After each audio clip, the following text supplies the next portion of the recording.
his skills would be more inclined to help him blitz with his cryptocurrencies. Alongside him is a man who's suave, sophisticated, and stylish. Only he thought that the event was still going on. Claude, our winners this morning. Good morning, gents. How you doing? Not bad, Paul. Pretty good, man. We've always done things a little upside down in Australia. We get confused. Yeah. November and January. Yeah, why not? Inspired by... Oh, thank you. A big shout out to Purge, because inspired by him, you know, I feel like every man has the right to wear a disgusting, filthy mustache. Oof. Let's talk about, before we get to the teams and everything else about this event, the tournament structure is quite interesting to me, the format. Yeah. We've got 16 teams, 2-8 sets of group. That's a little bit different, and there's also a dual tournament inside the groups itself. 6 qualifiers through to the playoffs as well. What are your thoughts on that? So I think the groups are really interesting, really balanced this time around. We'll talk about that as we go through that. I really like the structure. I almost told them when they told me about the format that we should find something other to call it other than group phase, because we're used to watching these Dota tournaments where the group phase is maybe not so significant. We're sending 10 of the 16 teams home after these groups.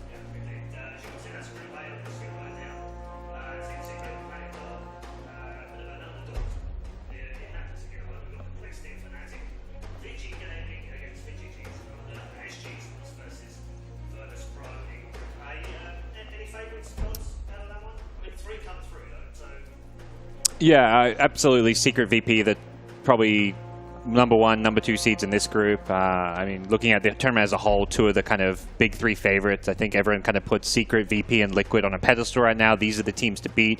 If you upset them, it means you've done incredibly well, and you are suddenly a breakout team at an event. So those are definitely the 2 teams to look for. Yeah. Yeah, I think both of the 2 groups, when you look at, there's a clear top team. There's a number 2 team that's pretty safe, but with maybe a little question mark. And then number 3 is more open. In Group A that we're still looking at right now, I really do like Vichy Gaming as my number 3 team in Group A. I think that there are a couple hero combos that they're running right now that other teams have just had no answer when they're drafting around 11's Omni or Tidehunter, or where they're drafting around Lanham's ET. Other teams have just had a really hard time dealing with it. And then Group B, I think it's kind of similar. Liquid, pretty safe pick. The number 2 position, Newbies, a little more of a question mark, but still very solid. And then number 3 in Group B, I think, is wide open. Yeah, it's been an odd season as well, hasn't it, in terms of DPC points. This is obviously another one of those. I think we're at round 10 now, so we're fast approaching halfway. Yeah, and that's gone quick, isn't it? Oh, no. We kind of already have a few teams who are pretty established, very likely to beat TI, even though in theory they could be overtaken. But you know these are teams that are going to continue to rack up points. Yeah. We're going to see Liquid, VP, Secret get top 4 at some of these majors and minors. Maybe they get upset and don't do it to everyone, but they're going to keep getting points, and I don't see these teams not being a TI. Yeah, absolutely. Don't forget as well, if you want to join us in terms of social media, we'd love to hear from you. Tell us who you think the favourites are for ESL One, using all the usual ESL channels, using the hashtag #ESL One on Twitter as well. Let us know what you think about the format too. We'd love to hear from your thoughts on what it is, but give it a chance. Like, leave it until like day 3, right? So you've seen how it all pans out and how it works out. And then if your favourite team are out, then you can moan about the format. That's how it works, right? Absolutely. And then if they go through, you can be like, brilliant format, love the format. Format's great, what are you on about? A little revisionist history never hurt anybody, right? I think that's how it works. We talked a little bit about Group A already. Yeah. Let's talk about Group B in more depth. As you've said, it has a couple of outstanding... Do you feel like the 2 groups in a way are very balanced, but actually there are 2 clear favourites in both groups, and then the 3rd place may be what the rest of the teams are fighting for the scraps? Yeah, I think when you look at Group B, Newbie's a little bit of a bigger question mark to me than Virtus Pro, because a Newbie, I feel for a while, if Kaka has a good tournament, that team is really hard to beat, but if he doesn't, they're very vulnerable. And I don't think the 3rd place team here is quite as close. Mineski and EG are both teams that I feel like they have the talent on those rosters to make some noise, to earn those DPC points throughout the season. Yeah. But Mineski's recent form has looked pretty uneven, and EG, we just don't know what they're going to be running in terms of that roster right now. So basically, if Kaka gets Sand King, then they'll do all right. I mean, if Kaka's on Sand King or Earth Spirit, they're probably good. Yeah. Okay. The crazy thing is those 4 middle teams there all have DPC points. They all have at times looked like world-class teams. And then you have the other group where I feel like the bottom of the pack is maybe a bit more unknown, questionable. You've got 3 teams in Penta, Planet Dog, as well as SG Esports, who haven't made waves at all throughout the year. And that's where Group B as a whole looks a lot stronger, because down to the bottom, you're like, wow, even that 8th team in Group B is going to be a world-class team. Yeah, I mean, we said at the start of the show, it's a very competitive tournament. We almost feel like it's a major in many ways. 16 teams. I think of the teams that we've got here, only OG are missing from the top 10 teams on the DPC chart right now. So this will give us a good indicator, good early indicator at the start of the year as to where teams are, won't it? Yeah, and just because of where it falls, I always mentally divide the Dota season into thirds, and I think this is the first sort of mile marker in the second third of the season where you really start to learn about the team's path to TI, how they're going to improve, how they're going to get better, because that's the key thing to me. And this is also the first tournament, the first standard format tournament with teams of this quality that we're going to have seen in 7.07D. Yeah, we'll get to talk about player movements, because there's been a few of those in January already in the player window. But there's one that stands out, and that's Misery to EG, because he's the guy that can repeat here this year. There's no one else left. Yeah, I mean, Genting last year, DC taking the finals in a great 3-2 against Newbie. Misery, his new EG squad looks promising. They have obviously a ton of star power, and it feels like not just Misery being brought in, but Bulba as coach has brought in a focus on the strategic side, the kind of mentality of the team. They realize, we've got all the stars, we've got the piece of the puzzle. They got rid of one of their star players in the universe, world-class player, no one's going to deny that, but they felt like they needed someone who could direct the team and take them somewhere else. Yeah, okay. We're going to get into our first match very shortly. So let's preview our opening match of Group A. It is Planet Dog versus Team Secret. You can see on the schedule right now on your screen. We've got Vici J versus Vici as well. What a great matchup that particular match is. Navi EG and LFY versus Newbie to come. All best of ones in the first round, and then we'll move on to the best of threes. We'll give you 2 of those later on today. So plenty of Dota 2 action coming on day number 1 here from ESL One Genting. As I said, we'll get into our first game very shortly. Let's talk about Planet Dog. Great name, I have to say. It's a little bit out there, and they could have fulfilled a bit of a small fantasy for me during the European qualifiers by playing Team Doggy. So it would have been Doggy versus Dog. You're really into this. Paul. Yeah, I love it. Really get far too carried away with the names. But joking aside, they've qualified from a region which is still relatively competitive, but I feel like it might have been easier for them. They've got a lot of CIS players in this team. It's a very mixed team, of course. You've got a Belarusian, a Ukrainian, a Russian, a Serbian, and a Bosnian in this team. So a very eclectic mix of players. Doesn't usually work in that region. This seems to be okay, though. So the Tier 2 European scene looks dramatically better to me right now than at any point in the last couple of years. I think it's gotten a lot better. This team, though, is a bit of a question mark. They've lost 2 players from the roster that actually beat Kingwin to qualify for this event. They lost Kaiser, their mid, to Team World, and 33, their offlaner, to Optic.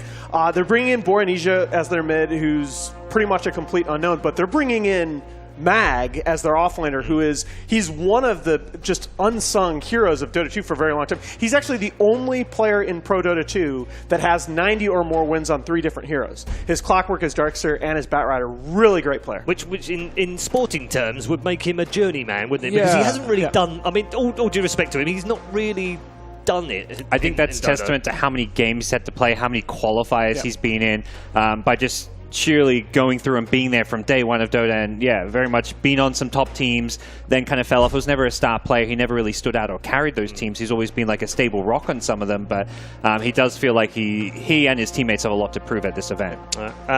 Their opponents are Team Secret, which I don't know how you feel about it. When it comes to best team of 2017, I think we probably lean more towards Liquid. But if you're looking at the best team so far in DPC, it's these boys, isn't it? Oh, I don't think it's really even a question. I think Secret had 2 acquisitions, roster moves for them in Ace and Fada that have just worked out perfectly, and it's an example of something I've been saying for a long time, that as more teams are getting better, it's more about how a player fits into what the team wants to do than MMR. And Ace and Fada are just perfect for what Secret want to do. They want to build on what Liquid were able to do at TI and sort of refine that a little further.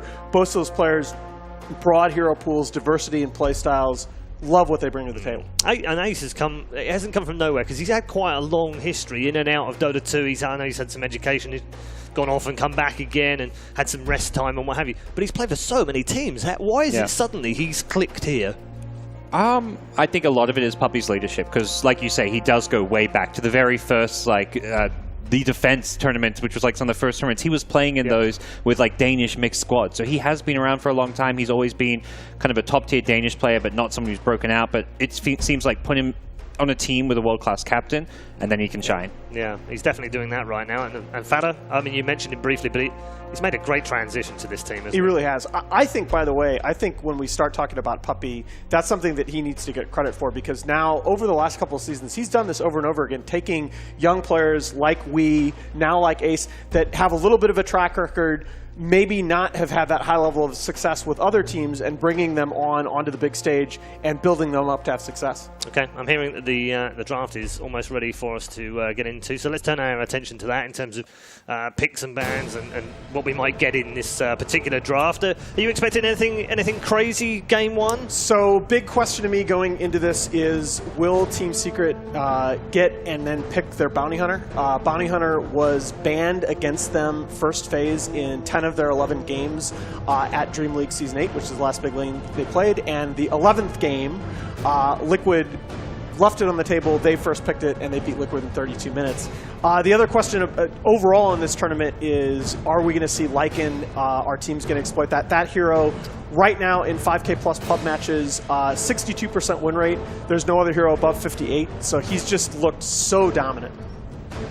Yeah, we're seeing bans on Clockwork, Chen, some of the more of the supporting cast. I think there's a very clearly defined 4-position meta with Clockwork, Tusk. Elder Titan's made a few kind of recent surges as well.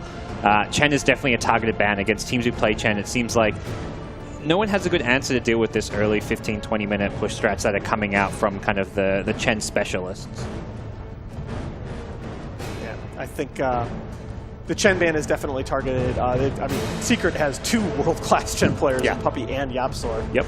I think that we're going to find out a lot based on whether this third ban from Dog is Bounty Hunter, and then whether Secret will take it. I think what we're starting to see more is that teams are starting to understand on this new patch which are the cores that are going to be meta defining, because we're seeing, it used to always be you pick your 4 position, your 5 position first 2. The shift is now being to pick more core heroes in the first stage with a support. There's been a lot of first pick Tinies, there's been a lot of first pick Lycans, Razors have come out in the first 2. It really feels like there are certain cores that are now being established as first 2 pick worthy. Yeah, and the common denominator, so I was looking at this trying to characterize, there's the first pick Tiny, as Scott said, and the common denominator here is teams have started picking cores in the first phase that are pushing cores. It's like, okay, if I can show that aggression, pushing picks right now in this meta, it's almost like poker. If I can pick a core in the first phase that is going to have that big pushing threat and that's going to force the other team to respond, that becomes easier, because it's then less about them giving them the opportunity to counter that particular hero and forcing the other team to respond to what could be a very strong pushing lineup. There's the Bounty Hunter from Secret. Secret Bounty. I think 6-0 in this patch. Yeah. The other big thing with first 2 picking cores is strong lanes. You don't want to. You can't pick a core in the first 2 that is going to get counterpicked or outlaned. Hero like Tiny doesn't really have any bad lane matchups. Razor perhaps one of them. I'm not sure these heroes necessarily go head-to-head. If you're Planet Dog, you're looking to avoid that, but Razor, same thing. Not a core that is typically counterpicked. It does lead to responses where you make sure you lane something against it that's not going to get crushed by it, but Razor's never going to have a bad lane. Yeah. Razor, though, not necessarily among the more successful heroes. I believe he's down to the mid-40s in win percent over the entire patch, and he's a safe hero for a lot of teams, but he's actually not that great a pushing hero in a lot of ways. Good ace hero though. Very good ace hero, and they've also, it's also one of the few things, Secret relative to a lot of the other top teams, they don't have that many flex picks. Razor works as a sort of flex pick. It's usually going to be ace, but they can run mid 1 on that hero. Yeah. ET picked up. I was going to say this is generally, I think, a 4 position. You've seen the Bounty Hunter. You know what that opposing roam is going to be. Get the ET or the Tusk here. The ET is going to be the hero of choice. This has had a very high win rate and a lot of success in Pro Dota, and kind of been an emerging 4 position just because it's got great setup, he's got great team fight, also stops, kind of acts as a pseudo counter to a lot of the big late game carries we're seeing getting picked up in the second stage because of his aura. You'd expect it to be a contested hero in this matchup as well. They both play it, both running Yapsor plays it as well, so it's got a real. It was always going to be contested, wasn't it? Yeah, he's Elder Titan since D hit 7.07D about 30 days ago. He's almost a 60% win rate. The only hero higher that's been picked regularly has been the Terrorblade. what they want to go next. Yeah, I think one of the big heroes that is going to be very prevalent this tournament is going to be Brood. That it seems even without the invis and the webs and all that, the pathing, the way this hero can scale, if you can find the way to fit in a good Brood pick, what team's that, guys? They're playing right now in the other series, but neither Team Planet Dog nor Team Secret. That's complexity. Hi, boys. Hey, guys. I'm hoping that Chessie's feeling better. I'm hearing that he's had a touch of food poisoning over the last couple of days. I'm hoping that he's feeling better. He hasn't been able to practice either, so I'm not sure they're going to be in the best of minds first thing in the morning, but good luck to them. They're playing in the other matchup over on the other stream, hopefully, right now. Back with Team Secret right now, and Puppy leading the way as ever in the middle. Yep. Some support bands, Disruptor, Witch Doctor. We'll see which kind of 5 positions come out. For Secret, the bounty is normally Puppy's here, so that means Yapzor is already out, isn't it? Yeah, in a sense, but it does affect which heroes you want Yapzor on sometimes because Bounty Hunter is more of a roamer than like a lane secure, so often you'll see a full position for Yapzor that can perhaps secure lanes a bit better. Sometimes Rubik pairs with the Bounty Hunter. Sometimes you see like these Slather-esque heroes that can also just go to the safe lane if they need to, or go help out the off lane and secure that lane. He's played an awful lot of Rubik recently as well. Easily his most played for. But this is one of his other ones that's gotten a lot better recently, his Earth Spirit. I quite like him on this hero. It gives them that long-range initiation potential. Basically, Earth Spirit is a really good... He gives you a lot of stuff that Bounty Hunter lacks. He gives you that team fight presence as a support. You feel like he's a Jalax, he's a crit-style Spirit player, though he's not really at that point yet, is he? I wouldn't put him quite on that level. I mean, that's a pretty world-class kind of couple of units, isn't it? Yeah. But still. But I think that Yapzor has... Yapzor is such an asset for Secret because he has so many heroes that he plays at a very high level, and he's somebody that you can put his hero out there in the first 2 or first 3, and you don't worry as much about it getting countered. I guess we're doing a live look in here to the other series. Their game is live against Fnatic. Yeah. Ogre picked up. That's a new-ish. I mean, some teams are really preferring the Ogre. Maybe something Planet Dog just really like to go to as their 5 position. Something VP have always kind of done a lot with, and very much a similar approach to Secret. You know, that you're going to get 2 melee supports that both roam. We're going to do the same with ET and Ogre, and we're going to see 3 cores on both sides that can be somewhat independent. So the supports are very freed up to be as active as possible. Yeah, and I think you look on the other side, and the other thing that I worry about a lot with my support picks in this meta is I don't want to pick 2 supports that are going to put me at a big wave clear disadvantage, but Bounty Hunter and Earth Spirit they're not wave clearing heroes, so you can get away with the Ogre a little bit better. So the Tide will go to Fada. Again, he's most played as well, so they're really going for comfort in this first game. That's where often if you're in Planet Dog shoes, you want to get a lane dominant against Tide. This is not probably for the Tide. I'm wondering where this Ench is going to be headed. I hope this is the offlane Enchantress. Yeah. Mag's very good on it's going to. Yeah, I was going to say it's got to be Mags. It has to be a core with the Ogre and Elder Titan pick. Oh, I guess we've seen some offlane ET. So Mag's an Enchantress player, so that wouldn't surprise me. I'm not like a counter to the Razor lane by any means, but definitely a hero that can actually go to the lane. You can not get completely destroyed with the points and untouchable. You can grab a creep if you want to as well, and really apply pressure. And you've got good roaming support, so I think that's where Enchantress really shines, is if you can get 1 point in the enchant, so you can get a couple creeps, and then you have supports roam in, dive towers with creeps tanking it, and get kills on a hero like Razor, who is very susceptible to being ganked. Yeah, and he does. I like that a lot. I like that analysis a lot, and it's also a style of where if she does end up in a lane against a Tidehunter, right? Tidehunter has become so big because with the removal of Poor Man's Shield from the game, Kraken Shell is now the king of early game damage mitigation. But the Enchantress, I mean, she can come to lanes and just push a lane and just kill Tide's tower. You don't have to kill the hero himself. You just put damage on his tower. I think that's something, speaking of pushing towers, both teams lack right now, so they don't actually have that really surprising big carry pushing hero, which is likely to come from mid laners, I guess, now. I guess Planet Dog could put Tiny either lane, which is nice. Same for Secret with Razor. So there is flexibility there, but heroes like the Terrorblade we saw of a lot of the recent Galaxy Battles event, those kind of heroes kind of come to mind there. I don't know about mid one on Terrorblade. That's not a hero that he's played a ton of. I think Terrorblade, the other 2 heroes that I'd add to the mix that I think make sense for Secret right now, the Shadow Fiend, certainly, and maybe even the Templar Assassin. She can struggle a little bit against the Ogre with Ignite, but mid one, I believe, is undefeated on that hero.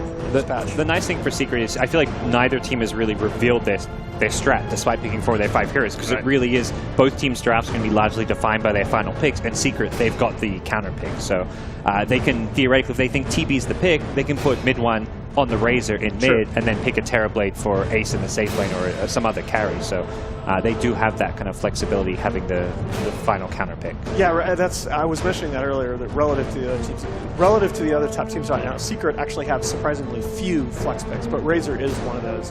And in that draft, in this particular draft, that's really important. So Planet Dog, I think you just need to get something that is going to be pretty stable, lane secure. I guess you are thinking about pushing as well here, but... So, Boranesia, very, very new, but he did have 3 pretty good games on Mirana recently. Oh, yeah. He had 30, 10, and 36, I believe, over 3 games on Mirana. I think that pick sort of makes sense. Yeah, one of those heroes that always feels like, oh, it's okay, you can pick Mirana. It just... Core Mirana is just always underwhelming, but yeah. Against a Razor, it sounds decent too, because you're not worried about a static link if it's that 1v1 matchup. But... see what other kind of... I think you just need something more explosive here, which is kind of what I'm looking at, like the Shadow Fiends, the TAs, but Mirana will come out. So going for what's kind of been comfortable for them and a staple. You know, I mean, I think when you're talking about a player like Boranesia, he's basically completely new to the competitive scene. This is his first lane event. I think it's important to go with a hero that he's comfortable with. This is a great Ember game. Not that Ember's really a hero right now, but if there's anyone to make it work, it's mid one. Wow, quiet. See, I'd like to see them go with something like an SF that could just really punish them. Like mid one is, I think right now with Sumail changing roles, I think mid one is the most punishing laner. Right? I mean, you always have to mention CGY. Yeah, I would say like someone like No One is perhaps a bit like No One in Sumail always had like 1-2, but mid one's kind of up there.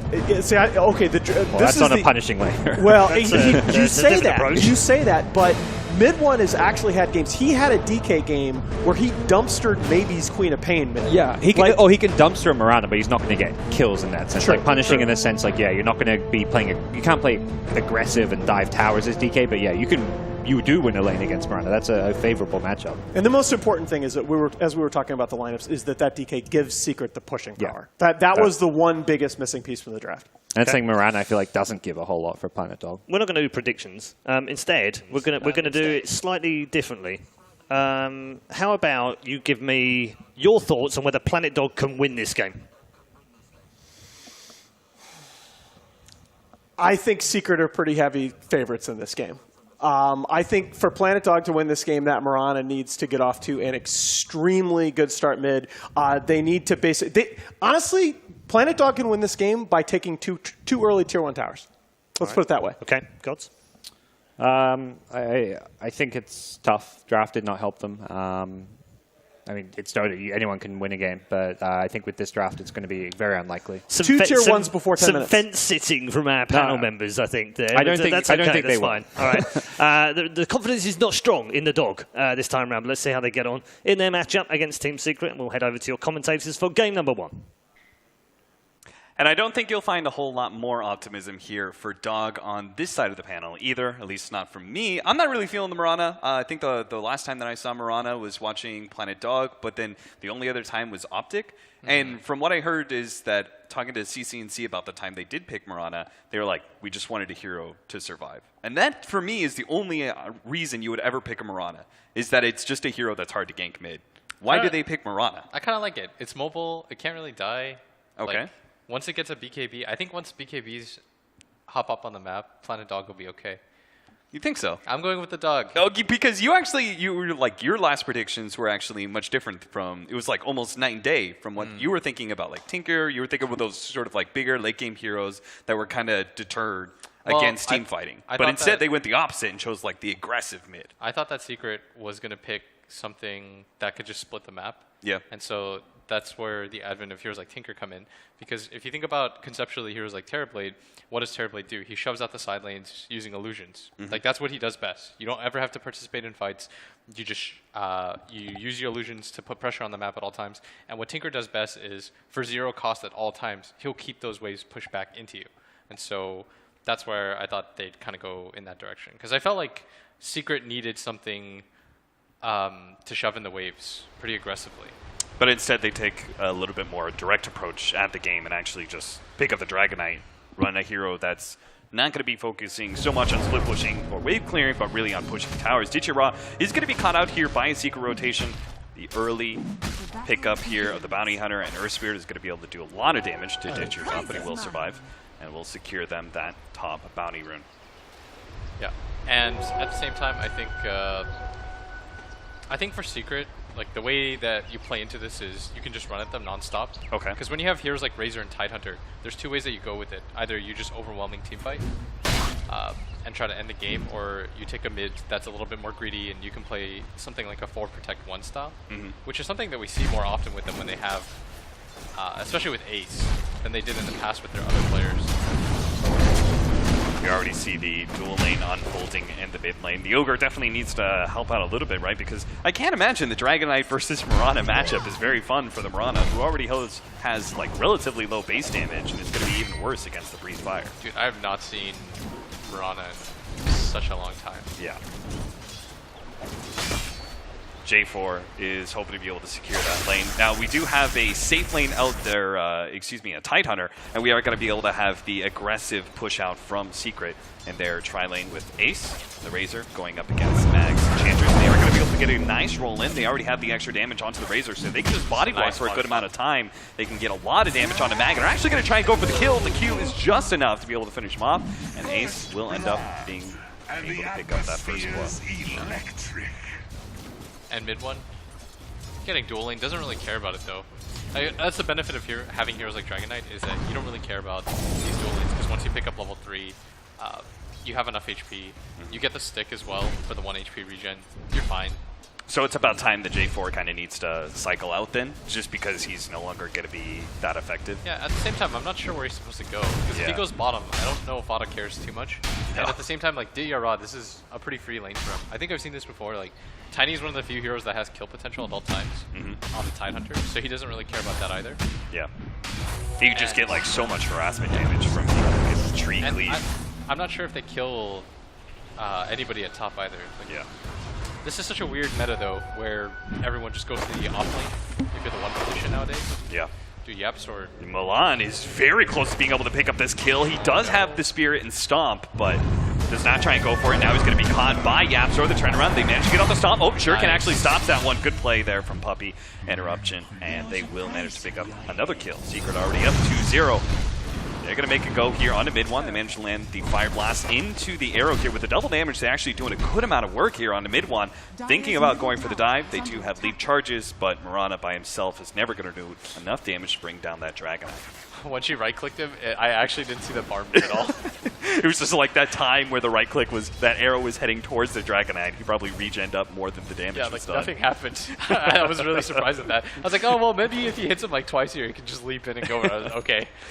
Nothing, the bar did not move. That's scary, dude, when you see that. Yeah. The bar did not move. So you said you've seen this before. Kraken Shell has no effect against that cleave, right? Yeah, you don't really That's care got to be about a huge advantage. It's one of those matchups where I'm always surprised, because Tidehunter is usually very successful against pretty much every melee hero, aside from maybe like heroes like Axe. Yeah. I've tried this a couple times. One of the big problems is that your damage reduction, not just from the Kraken Shell, is negated, but even your Anchor Smash has a hard time, because Tiny's always going to be able to get a swing in before you get close enough to Anchor Smash him. So you're just getting a lot of free harassment damage a lot of the time. At the same time, Bot is doing fine. Yeah. Like, he is doing really good in this lane, yeah. This is the benefit of having the lane always push into you, and the fact that you can always contest. And you can always scare them by pushing into the side, but Ancient stacks, try to get the triple. Don't think he got either of those stacks with the ET Spirit, unfortunately. Yeah, always when you try and like stretch yourself a little bit too thin in stacking, they are going to try and go for this combination again. Bora is going to be able to land the arrow, follow up with the Starstorm. A good amount of damage there, and the Breathe Fire actually misses on Bora, so he's going to be able to keep up this damage on a mid-1. They're going to leap in and commit this time around, but the air's going to be a TP, and nice in through the tree there by mid-1. He's going to be able to get off the healing salve, and that means J4 will end up dying for the dive onto mid-1. 3-0 now for Secret. Yeah, and if you can't Magic Burst them, like we're seeing right now, the Mirana's right clicks are so bad that it's just not having enough impact. Yeah. They stunned him for like a full 4 seconds, and they weren't able to bring him down. And he's even going the just kind of like pure right-click build straight into the Ring of Aquila just to try and buff up or lackluster damage, and it's still not making a difference. Yeah. And this is a better game than we normally see out of Fada. Because Fada's kind of pioneered the style where, I don't want to say like pioneered, but he has a style where he simply just like runs at you, and if he dies, he doesn't really care. Because normally he plays these heroes that, at minimum, it takes 2 heroes to kill him at all times. And so when you have this kind of commitment, Secret feels really good, because it alleviates the pressure from your 2 cores. That's the benefit of having like star players in the 1 and 2 roles, is you can play this kind of style where you die like 5 times in a game and you look really bad, but you draw enough attention to yourself in the early game that it doesn't really matter. Because nowadays in Dota, it feels like these early game commitments don't mean as much as when the game progresses, right? Yeah. Like these 5 early game pickoffs don't mean anything compared to this like 1 late game pickoff that you get. Elder Titan and Ogre. This time they're going to bring that extra support to try and get the kill, but at the same time they are trying to roll in on Mag. He's already got the heal loss, so no chance they can get that kill. They managed to land the stomp into the arrow. Good combination with the Starstorm. This time around, it will be enough to be able to bring down mid one. He's going to live a little bit longer with the Magic Wand, but they will beat him down to a pulp. Finally, it's going to be Planet Dog 2.0. Got their first kill of the game. Looks like Fada is actually going to try and get some damage onto Digiraw here. With a Ravage, they might just be able to bring him down. They've already blown 1 stun. They do have the Shuriken to make sure that Digiraw can't just TP out, but it looks like he may just be healthy enough to walk away from this one. So maybe a little bit of a premature Ravage there being used on a kill that simply wasn't really going to happen. Yeah. At the same time, I don't know if they care too much. Like, you would care about this if your other lanes were going very poorly, but like look at this DK. He's still winning in CS. Really dominantly too. He's up like 12 CS. Yeah, I wouldn't be surprised if Bora still isn't ahead in net worth. Yeah.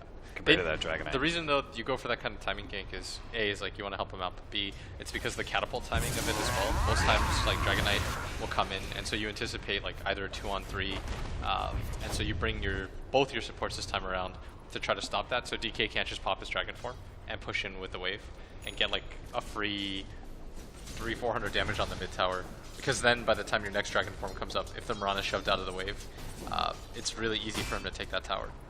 And we've talked about the importance of the mid tower in pretty much every cast, and the reason for it is just because it controls so much of the map.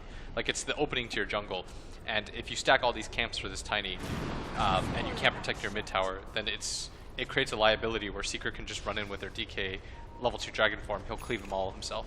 Oh, they have a sneaking suspicion that Puppey is lingering around. They pop the Divine Shield up on that Courier.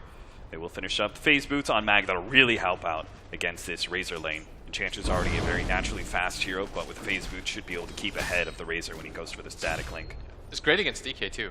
Like, you just eat through him. I think that Dog's lineup is... I think that Secret, of course, is like top 3 team in the world, so... But you think the draft is actually even?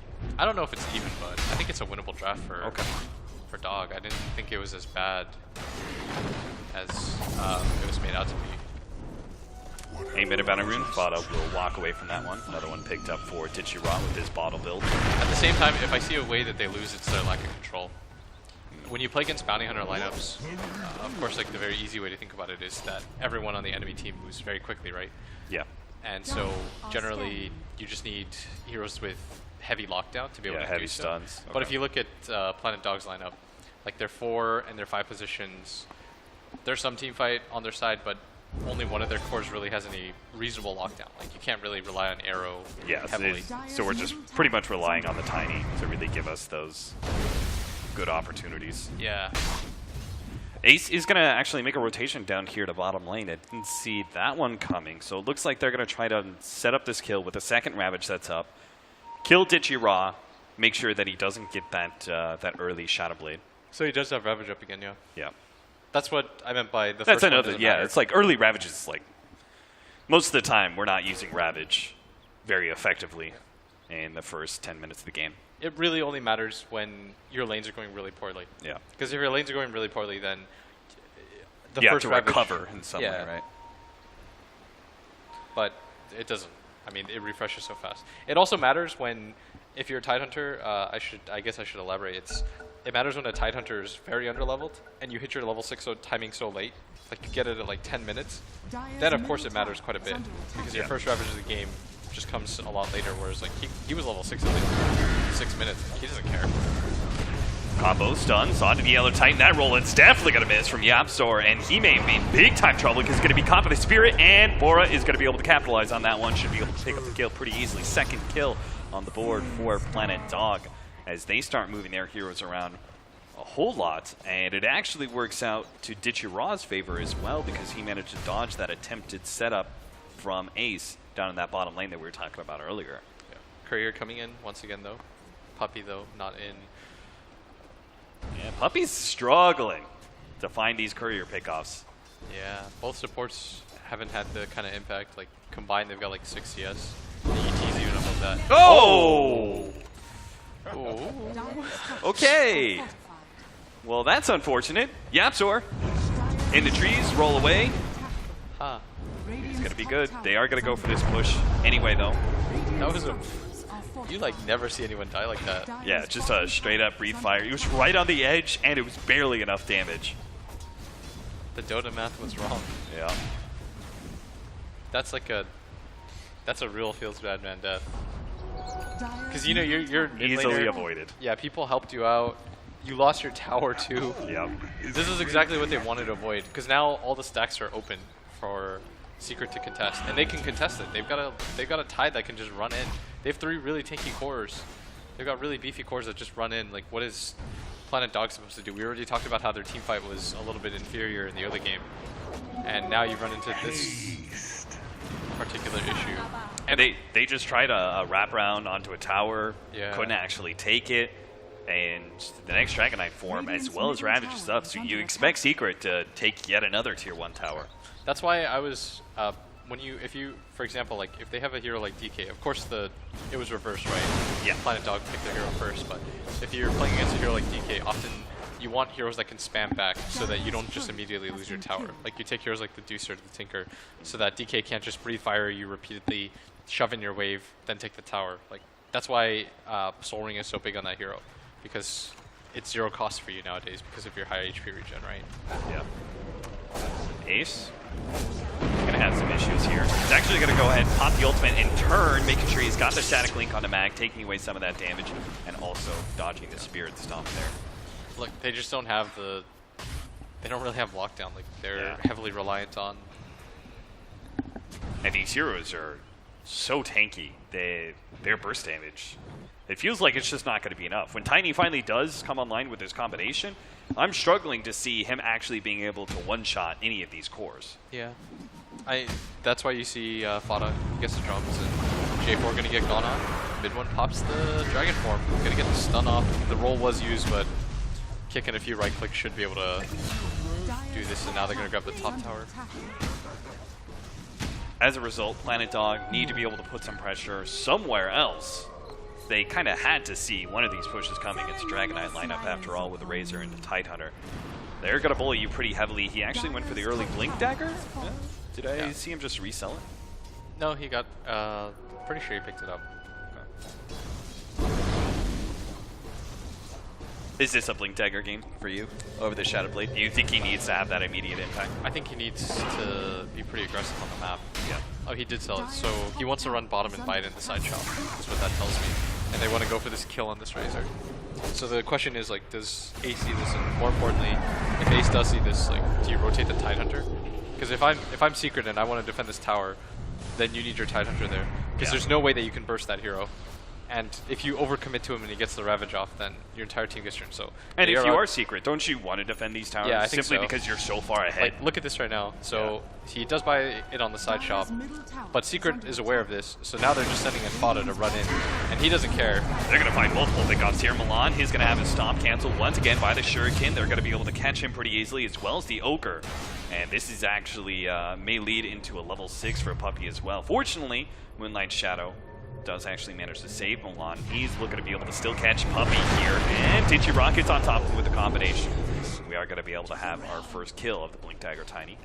But still, that was not what Planet Dog wanted out of that. They wanted a rotation that allowed them to take a fight, get a pick off, take a tower. Secret, they just seem to have a very solid, easy read of the game. Yes. Like what Planet Dog wanted to do was they wanted to take that bottom fight, buy the Blink Dagger, hope that Ace stays, immediately burst him, and then just roll a tower. So you need to get map control back. And I think Secret saw the stack. Like, I'd like them to just take this tower and then immediately go steal the stack and challenge Planet Dog. And just say, like, what are you going to do about it? We're taking all your tier Tidehunter's 1s. taking the Ancients with Anchor Smash. Yeah. You have to roll up into a Ravage. They are going to try and catch Milan here. They do successfully grab with Yapzor. Ace is on top of him as well with a static link. That's easily one fight lead and cancel out the TPs. J4 gets a little bit too close to him. He's going to be a second victim to this push from Secret. And they say, well, heck, I'm just taking 2 heroes. We might as well push for the tier 2 as well. Digi comes in from behind. Tries to take out Yapzor. Not quite enough. Managed to get the cake. That actually managed to help out with the kill on a mag. And still gets the roll away. Trying to find the Tiny. Fortunately, he did manage to blink out just ahead of that field. It's pretty disastrous when you can't even kill. Yeah, support as a Tiny with a blink dagger. It's supposed to be. Those are supposed to be your freebies. And Planet Dog, they're going to lose a lot of HP on this tower. Secret, they got free kills. Absolutely should not have happened. Like, Secret, that wasn't really a gank, right? They just ran at them. Yeah. And Planet Dog should have, I mean, they were well aware that they were there. It wasn't like a surprise. Planet Dog just seems utterly lost in the game right now. It seems like their timing was just a little bit wrong, right? We had that top tier 1 push by Secret. Normally you want to try and push the opposing safe lane tower. At that time, they were like a good minute and a half behind that. So they have all 3 tier 1 towers still up. That is pretty rare to see. Because normally the natural progression is if the enemy's taking your tower, you just mirror and take their safe lane tower, like you said. Yeah. But because of that, Planet Dog, they don't have any aggressive moves to make. Because at this point in the game, what the tower does is it shoves the wave back into you, right? So for Secret, they don't really have to keep on top of all 3 lanes, so they can just do this 5-man into one area, and if one of their lanes gets contested, they can just send Fada there to act as like a barrier, so that if you overcommit for this hero, he'll just ravage you, everyone will TP, and you all die anyways. Yeah. It's just a really weird position for Dog to be in, because when you don't take these early tier 1s, and your team fight isn't superior, then you're kind of just like pigeonholed into one section of the map. And there's a lot of stacks that they can steal. Yeah. Like Fada's just walking in, doesn't really care.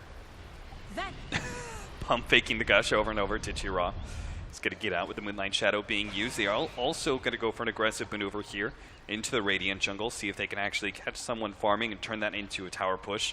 So they desperately need to get some sort of map control, because we could see earlier Puppey was being pretty merciless and taking even the offlane camps away. Getting warning. Looks like Mag is going to be caught by this rotation from Secret. Secret is so brutal to play against right now. It's like the last few tournaments I've seen, like their entire team reads the game so well. Like nobody's getting punished right now on the side of Secret. Like this is just kind of absurd. The way that they treat the map. Okay, good read by Puppey. Tichira. Very nice read.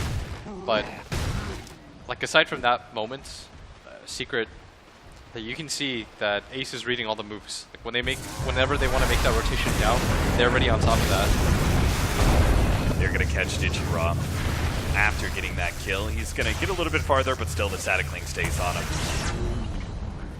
11,000 gold lead by 17.5 minutes in. Dominant start here by Secret ESL One Genting. Shadowblade attempted pickoff. It's kind of like the Dragon. I feel it's kind of like Dragonite versus Puck, in the same way that the Shadowblade, it's got to be really effective versus that Mirana. Yeah, she's so afraid to show her face right now. The largest thing is that they devoted 3 heroes to consistently try to gank mid one, and it didn't matter because she died solo and then lost her tower. So it resets so much of the advantage. Yeah, and Mirana is not one of those heroes that can really come back from that sort of deficit very easily. No, it's not easy for her. You can see Secret are just kind of swarming all over that offlane jungle area. Puppey getting some vision behind mid. They are going to go and roll in onto Bora. Now he's got both J4 and Mag behind him, but it looks like it's not going to make much of a difference. Bora fortunately does get the leap off.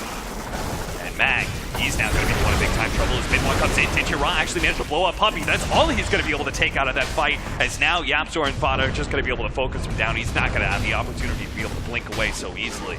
So Tichira just gets out whatever damage he can, even chucking the tree at Yapzor as a spiteful move before his death. That'll really be another push. Really like I don't really like talking about item choices because usually it's not very interesting, but I really like the way that Secret itemized.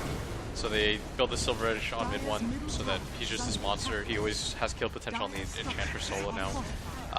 The Razor going for the Hood so that the Tiny, like they're just one-to-one countering all the cores. Yeah, it's the only hero of the cores, right? Like Razor would be kind of the squishiest one that maybe Tiny can kind of threaten, but once he's got that Hood, that's just out of question. No, it doesn't care.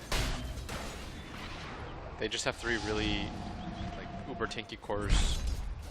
And a Bounty Hunter scouting out all of their rotations, so it's not even like you can get an easy 4-man on top of them. Puppey will always get the vision to be able to find the opportunities, such as this kill onto J4. That's going to be a track kill. In return. They need something desperately out of this. Milan is going to be able to catch Puppey here. Gets the stomp. And hopefully their kind of vision lasts long enough. Puppey's going to try and juke it through the trees. The Spirit is giving them good vision, though. Puppey was so stuck. Yeah. YapzOr took the better angle. Puppey's like, alright, well, that's my life. We're going to have a first item Manta for the Mirana, but I don't think that makes any difference. If you are significantly lacking in damage, Manta is not the item to give you that. Yeah. She just doesn't hit hard enough. And she doesn't push hard enough. So you have this hero that can't exactly team fight.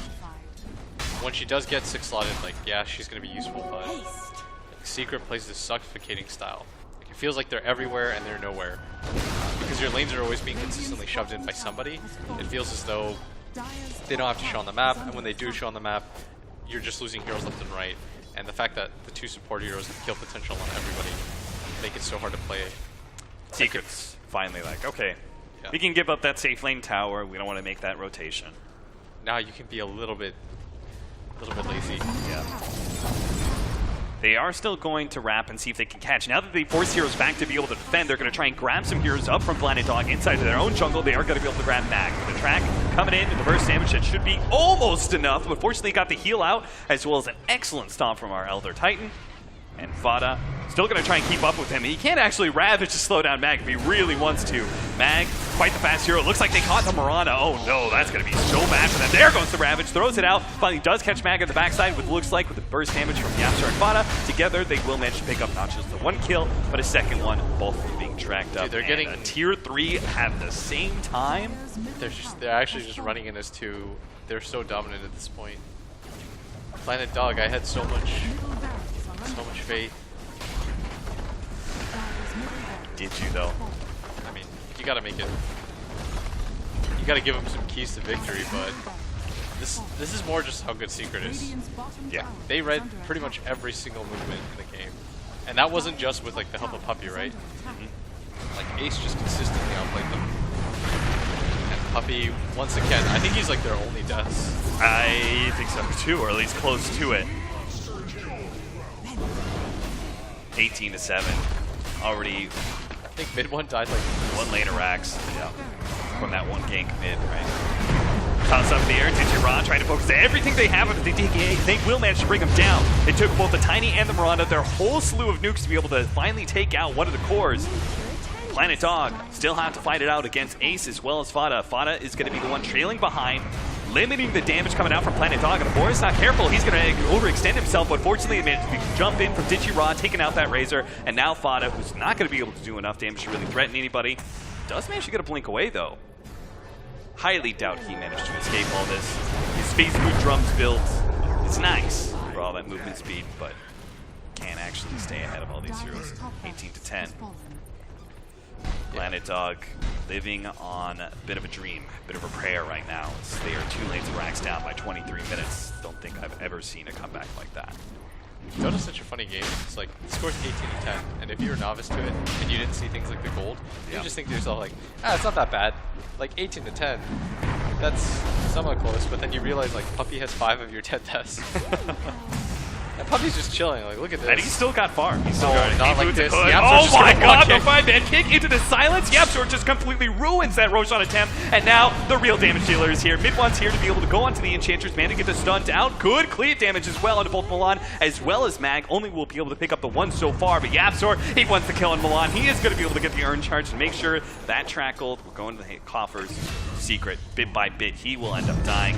Dichira has to make the big play now. He has to get the crazy blink in. He's going to be able to go for the kill on Puppey, but after that, what else are you going to do, Dichira? At least they made Puppey very mildly They're trying to annoyed. tilt the captain. Misery used to say that. He said, like, if you're going to kill anybody and you're losing, you might as well try to tilt the captain. But unfortunately, that only works in best of threes. Like in best of ones, I'm sure Puppey's... It's not like Puppey's like, I'm done with this game, GG. Yeah, I'm done. You gotta tilt the captain. You gotta really annoy him so that in the future, you know, he doesn't really want to play the game. But unfortunately for them, like I don't think Puppey cares in the least. They're gonna pick up the W. They're not getting any breaks out of this one. Bora barely getting out with 20 HP. At least Sembrano will live. Is he gonna get? He's really not. He has no more haste. I bet. Yeah, Yapsor's hunting for this kill. You know he is. Oh, Raptor, he you're wants rude. it. That's just run straight up through mean. tier 2s. Bora has to hide himself in the trees. Okay, now he's good. All right. They're not even bothering going for ancients, or not ancients. Shrine. Yeah, normally when you're this far Just ahead, end you it. hit the shrines. Alright, Cap. So, you know, if we want to keep things exciting, how does Planet Duck? They need different heroes. They need different heroes. They need to swap. Remember the Dota command swap? Yeah. You could swap players. If they could take They one, need to swap all 5 players right now. mid one just blinks in, not care. Ravage onto 3. They're going to be able to combo this with the Shiva, slowing everybody down. Milan tries to get the best off he can, but mid one is just sitting on the front lines with BKBs. So not much you can do about that one. They're leaving Mag for last. That is going to be the cherry on top of a winning team fight for Secrets. They're just getting Closing out the game. GG as Secret show, at least in this best of one, there are levels to this game. Yeah. That was pretty brutal. Gotta feel good if you're Secret, though. And that was Your clean. first game of ESL One Genting. Yeah, that was clean. You're just like, all right, we came to play. We're not going to waste any time. And it looks like we're back on schedule. Planet Dog, okay, you said Secret, super good team and all that, Yeah. right? Like easily top 3, right? There's for sure, a no gigantic step between the top 3 right now and everybody Yeah. else. So hard game for Planet Dog. But was there anything out of that game, anything at all, even one small little sliver that you could say, I like that part about Planet Dog? Something to give them hope for this tournament, like, and not take this loss so I think hard. their rotations made sense. They were just a little bit too late, and I felt like they didn't have the heroes to team fight with. But they'll have a better idea of that. Like these kinds of losses aren't always the worst thing because it'll make you reevaluate certain. You get to go back through. through the replay, look at this from Team Secret's perspective, and go like, how did they beat us so hard? Yeah, and at that point, like it's all a learning experience, anyways. I think Planet Dog is watching their games in the quals. I think that they're a very decent team, but right now, like Secret, I mean, they just rolled on all cylinders. Yeah, who knows, like further down the tournament, if they run into each other, like.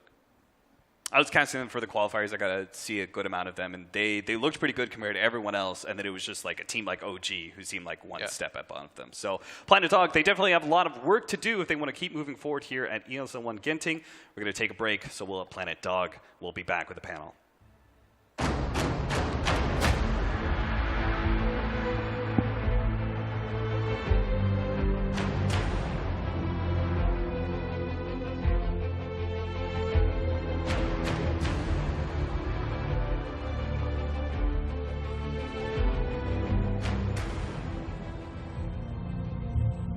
As you get older.